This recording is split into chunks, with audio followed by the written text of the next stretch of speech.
You ask Tiger to solve. This deals with linear equations with one unknown. The final result is x equals 540. Let's solve it step by step. Swap sides.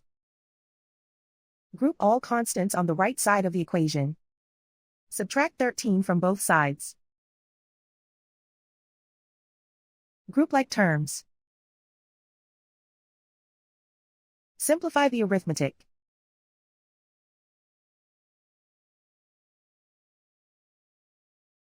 Isolate the x. Multiply both sides by inverse fraction 9/8. Group like terms. Multiply the coefficients. Simplify the fraction. Multiply the fractions. Simplify the arithmetic.